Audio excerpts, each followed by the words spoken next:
Hello, students. Welcome to Introduction to Literature, English 1C. This is an online course. I am your instructor, Professor Vicki Talacro. You may call me Vicki, you may call me Professor Talacro. Please just don't call me Victoria or Mrs. Talacro. Vicki is just fine. I'm a real human, so as much as we like to pretend sometimes that online people are just bots, hello, I'm real.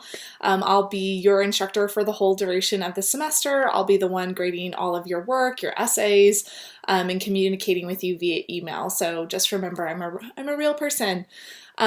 This video, I'm just briefly going to go over the syllabus, how to get started with the readings this particular week, a little bit of background and some information on the story you're supposed to read, and what your week should actually look like. So here's the syllabus. You do actually need to read this in full. I'm just going to touch on a few important things right now, but I really do want you to read this. I know all of your instructors say that, but we really legit have the expectation that you're actually reading these things. These are our contracts with you. This is so you know what to expect for the whole semester, and so that you can best set yourself up for success in the course. So here are the sections.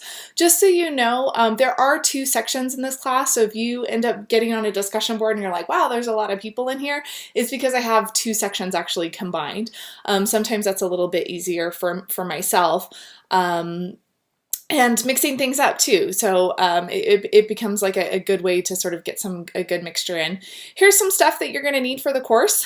You will need literature in the writing process. We will be reading tons of stories out of here, tons of poems, a few plays, and then all of the textbook kind of stuff is still in here. So please make sure you get the right edition. Students often ask me, hey, can I get an older edition of the book? And the basic answer on that is no. The page numbers won't match up. I have the several versions older. I have like the 8th edition, the 9th edition, the 10th edition, and the reality is that they change stories and poems every time they change the edition. So I might assign a poem or a play or a story in this one, and if you have an older edition, you're not going to be able to access that. So please make sure you get the right edition of this particular book. You can order these things online too if you don't want to go to the bookstore. Here's the story though. Students will often tell me 3 weeks into the course, hey, I still haven't gotten my book yet. Can I go back and take the quizzes as soon as I get my book? And again, the answer is no. You need this book right away, and you need to make sure that you, if you ordered it online and you're waiting for it, you still have to get all the reading done. And the best way to do that is actually to go into the library. You'll want to take the syllabus with you and make sure you know the name of the book, right, and the name of your instructor. You'll go to the reference desk and you'll ask to check out my copy of the book, and they'll allow you to use it for an hour. So you can still get your reading done if you have not gotten your hands on your particular copy of the book. Sometimes students want to use an e-copy of the book. I'm totally fine with that too. Just make sure again that you have the right edition. We will be reading this book, in fact, this week, so make sure you have that one. This one, on the other hand, Sula, we won't be getting to until at the beginning or second week of November. So you have some time to order this book. You can order these things used, as a matter of fact. I think I picked up a copy of this book for like 99 cents. So typically they're paperback, but you will need this book eventually. You'll also want a notebook for taking notes. I strongly encourage taking notes while you're reading. This is not a course in which you're just going to read stories and poems and then regurgitate all the information. This is a class where you are analyzing and critically thinking about, well, what does this mean? What is this story trying to say? What does this poem mean? And how does it connect to the larger world? And you're going to want to write while you read. If you've ever struggled with comprehension, let's say you read something yesterday and you can't remember it today, this is exactly part of why. You really have to actively engage your brain while you are reading. And so one way to do that is actually to, write while you read. You also might want some highlighters, sticky notes, things like that. I know I keep a ton on my desk. Well, as you can see right here in my book, I just mark up my books like crazy. So make sure you have all of that kind of stuff available. You'll also want to have a flash drive, or a lot of you might use Google Drive. That's fine too, but you'll want to make sure you save all the work for your class. I know for me, when I've taken online classes in the past, I'll type up my responses like on a discussion board in a Microsoft Word document and then copy and paste it into the discussion board. Sometimes what that prevents is like if the system crashes or something like that, you still have all of your work sort of saved. So make sure that you're just constantly saving your work. Here's the introduction to the course. I guess I should have started with that. So this course introduces representative works from major genres, develops students' close reading and analytical writing skills, and promotes appreciation and critical understanding of the cultural, historical, and aesthetic qualities of literature. Introduces the central literary genres: novel, short story, poem, and play. Close reading of the literature guides inexperienced readers toward greater understanding and appreciation of imaginative literature, and provides more experienced readers with new perspectives through analysis of the techniques and purposes of specific writers. Students are taught how to organize and compose the literary essay, may be offered as an honors course. So if you were listening to that right now and your brain just sort of went a little numb while I was reading, you need to pay attention. This is a lot harder than you probably think, in terms of, we are not, again, just reading and then you're regurgitating information. We're really getting into the literature and asking ourselves, well, why do characters do what they do? Why are these stories canonized again and again? What is it saying about culture or history or perspective? So you will be writing essays in response to all of these readings too, so keep that in mind. Here's my information. The best way to get a hold of me is right here via my email. You can certainly touch the inbox icon on your Canvas dashboard. That'll go right into my email box as well. That's my voicemail, which I don't check that often, but occasionally I do. That goes right to my office, so if you'll notice down here, I have office hours. When I'm actually in my office on Mondays and Wednesdays, you can certainly call that number and I should answer unless I'm tied up with another student. If you happen to be on the Rancho campus, my office is in the Language Arts courtyard. There's kind of like a pretty little courtyard. We used to have a waterfall, but I don't think it's there anymore. Anyways, my office is 123, and certainly during those hours on Mondays and Wednesdays, you can pop by. Tuesdays and Thursdays, I'm going to have online office hours, so if you need a question, if you want to schedule something with me, those are probably some good times too. All right. Participation. This is an important part that I want you to pay attention to. It's really easy to disappear in an online class. All you have to do is just never check in, and then you feel like, oh, I'm sure everything is fine. But the reality is that we're getting stuff done every week. This is a high volume course, and what I mean by that is we're reading a good chunk of this book, as you can see by all my little flags right there. So you're gonna wanna make sure that you check in all the time. In fact, daily if you can. I would certainly set up a schedule for myself. What I'm going to do for you is make this class pretty regimented. So you will have access to the new week every single Monday. You can just log right in and see what's due for the week. I would try to get my reading done either Monday, Tuesday, or Wednesday, depending on your schedule. You'll almost always have a quiz by Wednesday, discussion board by Thursday, and responses to the discussion board by Saturday. So I've made that fairly regular, with the exception of I think, this week and then Thanksgiving week as well.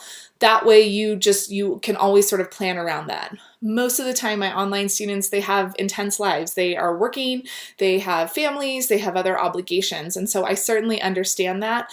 But like I said, if you can make a schedule for yourself now and check in regularly, you're gonna set yourself up for being successful in this class. Also note that there are some deadlines that cannot be made up for any reason. So if you do have an emergency, it's still your responsibility, to obtain all homework, assignments, syllabus changes, class notes, and important announcements. So sometimes students will tell me, sorry, I left the state for a few days and I wasn't able to get my work done. And I appreciate knowing, but the reality is that if you miss your deadlines, you're not going to be able to make them up. I do have a late paper policy. I think we're going to get to that in just a minute. But late paper policy is essentially that you have one late pass for the whole semester. So one, that means one assignment, one discussion board, or one quiz. Not like a full week, but just one of those things, right? But you have to email me before the assignment is due and ask to use that late pass. There are some things that you can't use a late pass for, like the final essay, you can't use that for obvious reasons. I have to finish grading all those and turn in your course grades within a couple of days, so I cannot accept any late assignments. If you do use that late pass, you have 1 week to get me that assignment, and if you forget to turn it in, then you end up receiving a 0 on that particular assignment. Let's see. Oh, I did mention here, a large portion of your grade is going to require that you participate with your instructor and your classmates every week. So you're expected to just respond professionally, academically, and respectfully at all times, of course. If you don't, I will certainly delete your post or what you had to say and then give you a 0 on that assignment. If you were to obviously say something really inappropriate or intentionally harmful, then I certainly will seek other sanctions against you. Computer equipment and skills.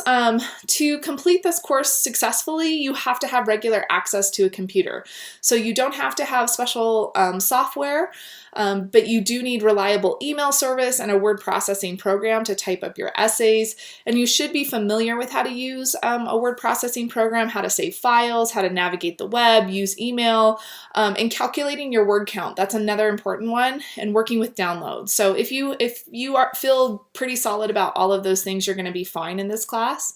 If you have any sort of trouble with Canvas itself, not necessarily like with the stuff for my class, but let's say, the system locks you out and you can't access it, you have a help desk at Chaffey College, and here's the phone number or the email address, and you can just let them know, obviously, that you're a student, what's your problem, and then if you're having a problem accessing a particular course, make sure you tell them that as well. Let's see, plagiarism policy. This is super important, and I know a lot of times students start to roll their eyes or zone out when I start talking about plagiarism, but here's the deal. All of these stories and poems and plays, for the most part, have been written about for the last 50 years or more, and so there is tons and tons and tons of stuff already out on the internet. I am not interested in what scholars before you have said. That's not the point of this class, is for you to get an assignment and then to Google what other people say about that. It's super easy. I'm already telling you that up front. It's super easy to do that. All you would have to do is just type in the story in the writer. But the reality is that plagiarism can cost you your academic education. It really, truly can.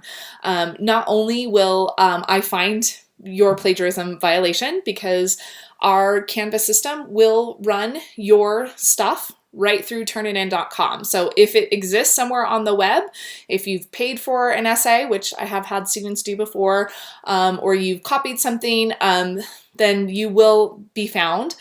You can receive a 0 on that assignment. You can receive a 0 in the course, and then you will get an academic integrity form. And so essentially that is a sanction against you. So please, please, please, please, please, please, please, as much as sometimes we get lazy and we think about something and we think, wait, I know, I'll just look at what it says on the internet and see what Wikipedia has to say. Don't do that. Here's several reasons why. One is it is considered cheating at the college level. You don't want to face those consequences. 2, the whole point of this course is to learn to read all of this literature and to understand it with like a deep understanding. And the only way you can do that is to practice that. So when I assign you a story and I'm asking you like, well, what does that story mean? Or what is the theme of that story? Really try to push yourself. And it's okay if you're wrong, right? I'd rather you be wrong than for you to take somebody else's ideas. Okay, so again, if I find any signs of plagiarism, which I almost always do in Introduction to Lit, somewhere out there somebody is like not taking me seriously, then like I said, I will make sure that I prosecute you to the fullest extent of what I can. I also want to make mention here about content. So we will be reading texts that engage and carefully consider a range of materials. We will be reading texts that talk about sexuality and the body. We'll talk about things with adult language and adult content matter. So make sure that you are okay with those things. If you're not, you can certainly take other versions of this course and other instructors who might offer a different version of that. I also want you to know that we're going to be reading each other's work in this class. And what I mean by that is oftentimes you're going to be posting rough drafts of your essays for each other to read and review. You'll also be posting discussion boards. And sometimes students get nervous because they don't want other students to read what they have to say. And that is not the point of interacting with each other. This is an online class. So what you're reading and writing to each other should be of value to you. So be prepared for that.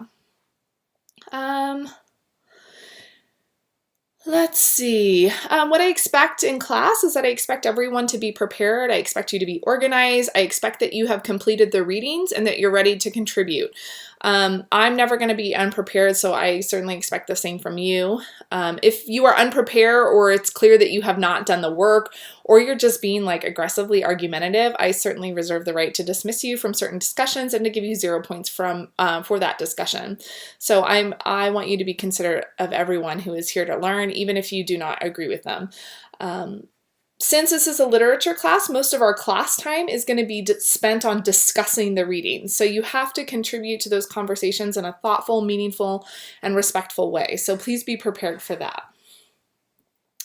Here are some college resources. I'm going to skip over that because you can read that on your own time. Lots of fun. I assume if you're in a 1C course, you've probably been at Chafee for a semester or 2 or maybe 3 or 8.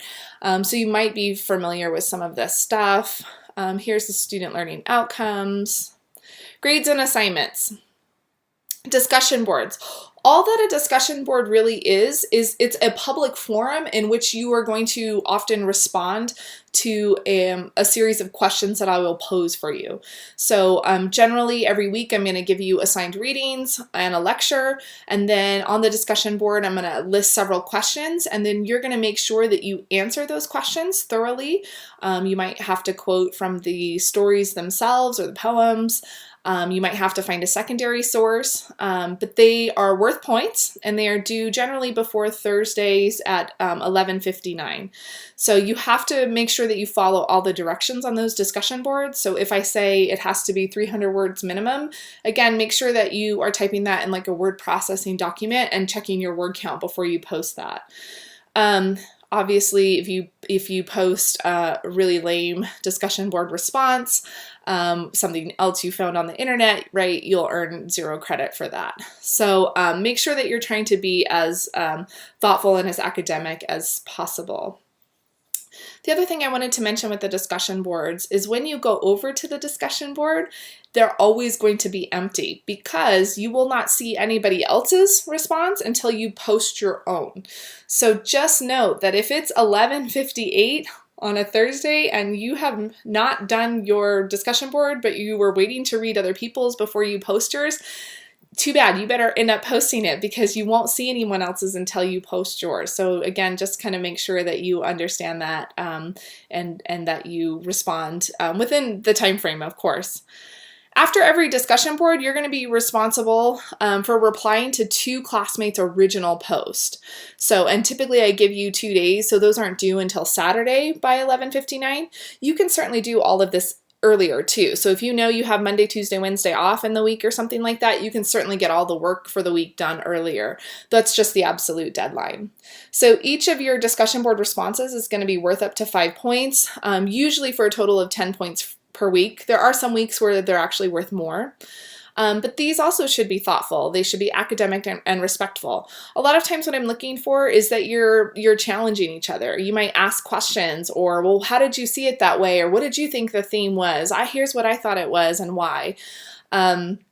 I will not give credit. I also, if you have like a really lame discussion board response, like "cool, bro," or "I disagree," so make sure we're just being much more insightful and analytical about that. So also make sure that you are not attacking or criticizing anyone or mocking anyone for their beliefs. We're all here to learn something, hopefully about people that are different from us. So make sure you just kind of keep that in mind. Rough drafts and peer reviews. Sorry, I'm thirsty. I gotta take a drink. So you are going to have to do a rough draft before each of the essays. So they're going to be posted like a discussion board post, but it is going to be a draft of your essay. My expectations with rough drafts is that they are rough drafts. I don't know why, but sometimes students will take that rough draft and then like fix like 2 typos and then turn in the final draft for the essay, and that's like a total waste of everyone's time. So what I'm looking for in the rough draft to the final essay is that your rough draft got way better than your final draft, or excuse me, your final draft got way better than your rough draft. So make sure that you are actively sort of working on multiple drafts of each of these essays. A big chunk of this grade for this course is actually these essays. So make sure that you are throwing a whole bunch of time and energy into researching them. Be sure that you understand the assignments too. I'll have to tell you that having taught this course for a few years now, the number one thing that I see go wrong with these particular essays is that students don't seem to understand what I'm actually asking you for in the essay assignment. So if at any time you feel unclear about what that actually is, or if you're doing it right, make sure you contact me. That's what I'm here for. You can certainly send me an email. You can drop by my office. You can say, "Hey, Vicki, here's what I'm working on. Am I on the right track?" I would way rather you ask me ahead of time than for you to earn a bad grade and then for you to say, "Well, I didn't understand the assignment." So again, just so you know. Quizzes. Every week you're going to take a quiz in this class. This is really not for me to stump you. This is just a way for me to make sure that you complete the readings. So make sure that you are taking notes while you're reading. You can see here it says Vicki's tip to being an academic baller. Take notes on everything. So everything, just start making a list. The quizzes are typically fairly fast. They're like 5 minutes, so you don't have time to pause the quiz and go look up the answer. So you'll want to have like a quick reference guide where you've already written those notes out during your actual reading. The quizzes don't seem like they would add up to a lot of points, but ultimately 10% of your grade can make the difference between passing or failing. So I would certainly try to earn as many points as I can.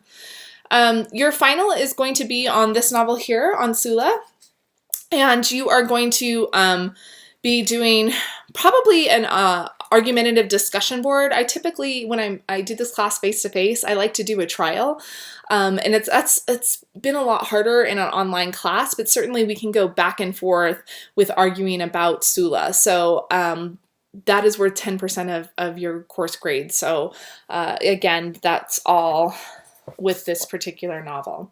If you do need any accommodations for this class, for the quizzes, or for the final, make sure you let me know as soon as possible so I can make those arrangements that will work for you.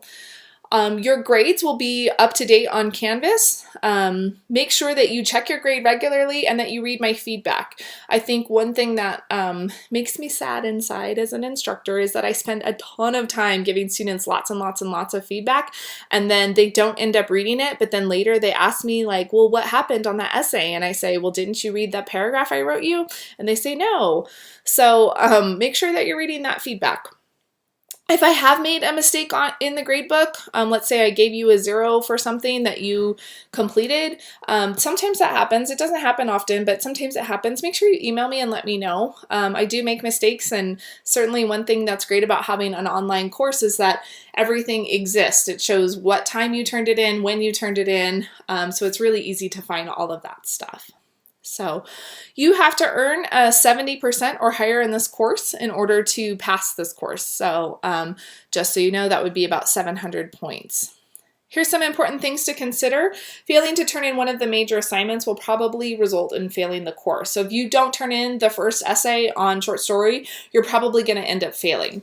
Although it's only 10% of your grade, and you're thinking to yourself, yeah, but I can still earn a 90% in the class.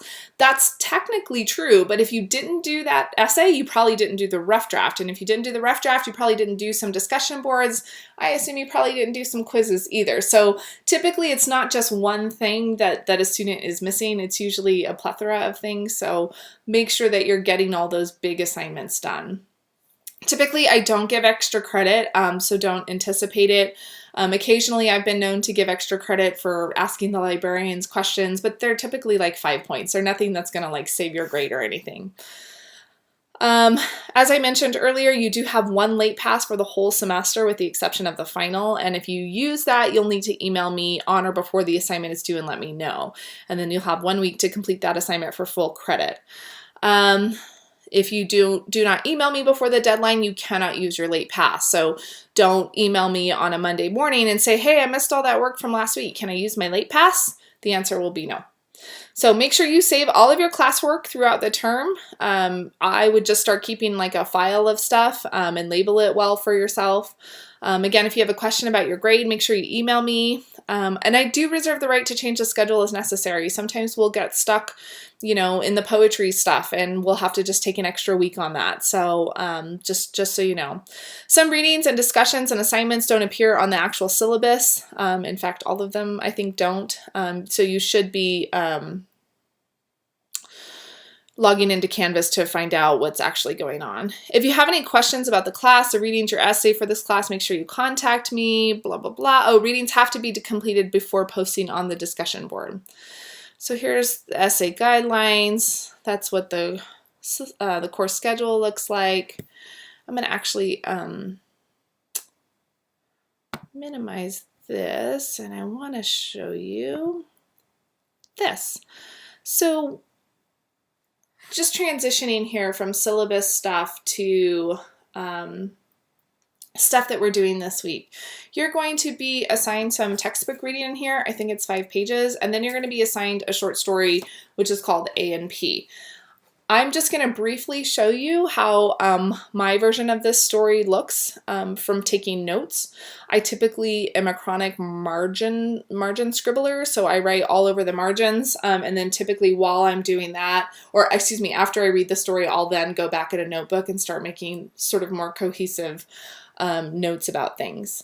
You will be reading sometimes multiple stories in a week, so it might be to your benefit to make sure that you're jotting this stuff down. As I mentioned earlier, the quizzes are timed, and you will not have time to like go back and find the answers, so you might want to just take notes for the sake of being able to refer to those while you're actually taking the quizzes. I kind of mentioned this earlier at the beginning of this video, but if you've ever struggled with comprehension, if you're the kind of person that gets a couple pages into reading and your brain goes numb and you start thinking about food or you start thinking about something else, this is the thing that you need in your life. When you are writing while you are reading, you are actively engaging your brain.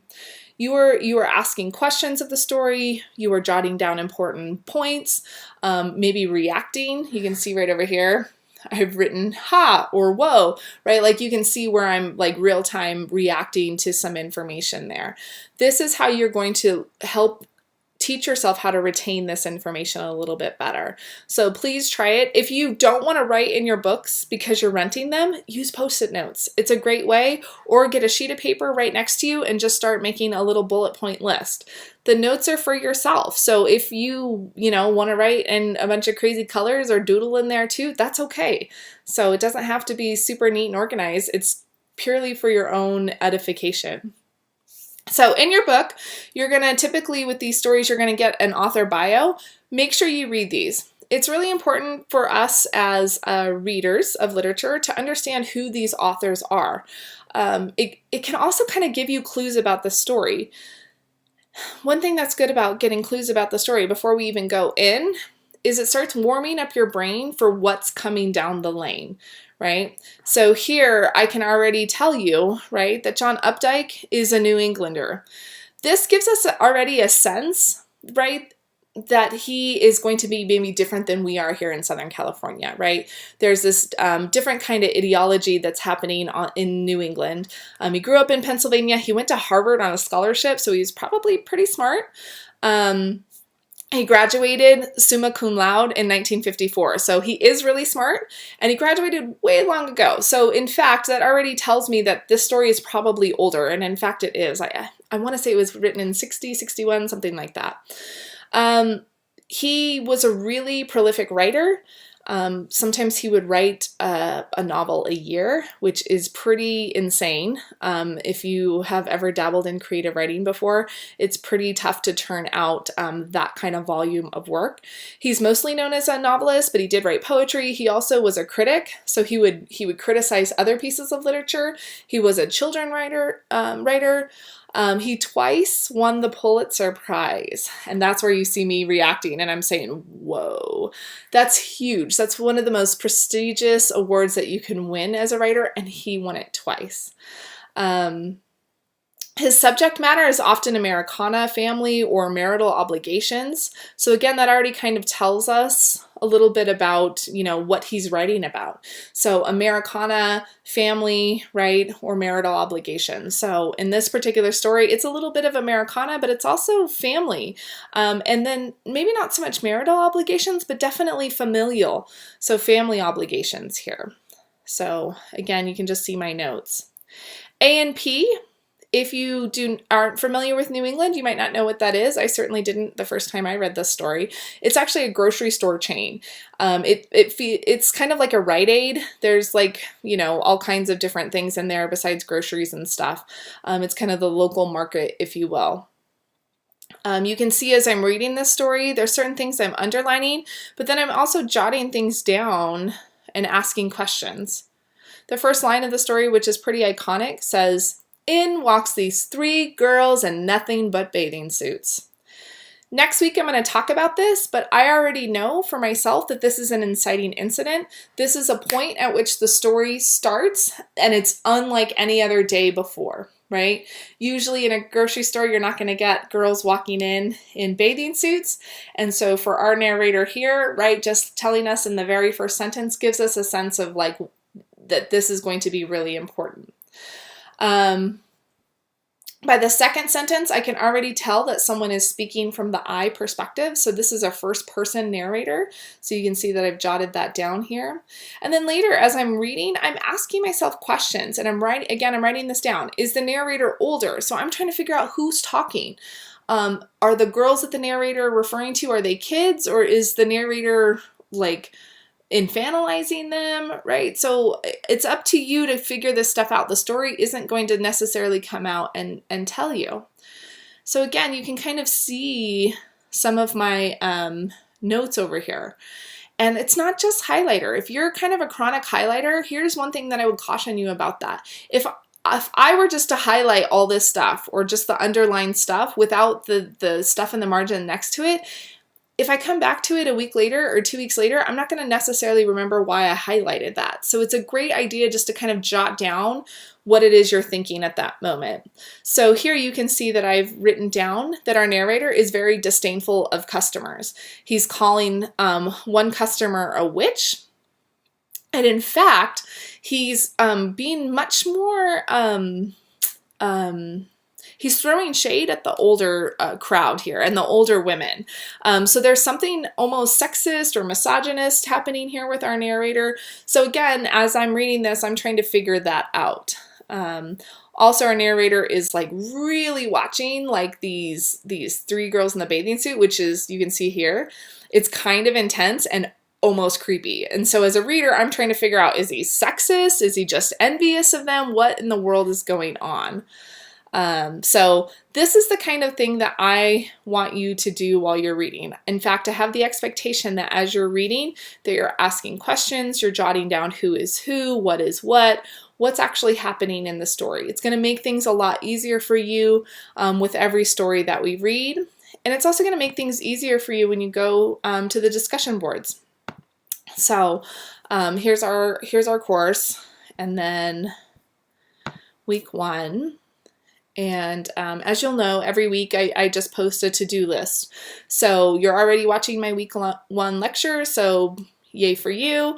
If you haven't already, I want you to go and upload a profile pic. You just go right up here to account, right? And then you'll hit profile and make sure that that photo is school appropriate, please. Don't make me have to police all of your school photos, but I will if I have to.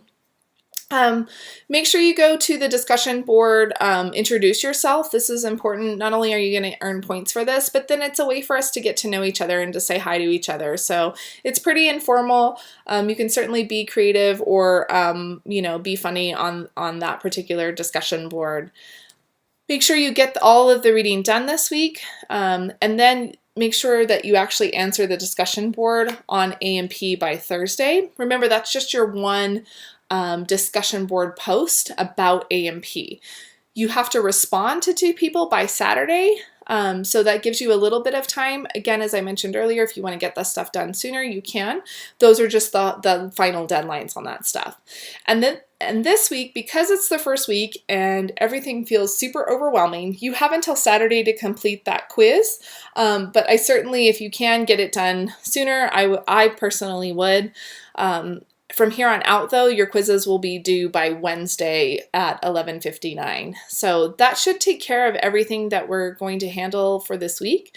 If you run into problems, if you have questions, if you're not really sure where to go from here, right, make sure you email me. But other than that, just follow these to-do lists every single week and get them done before the deadlines, and you will be okay. So I will see you guys on the introduction discussion board as I figure out how to stop this video.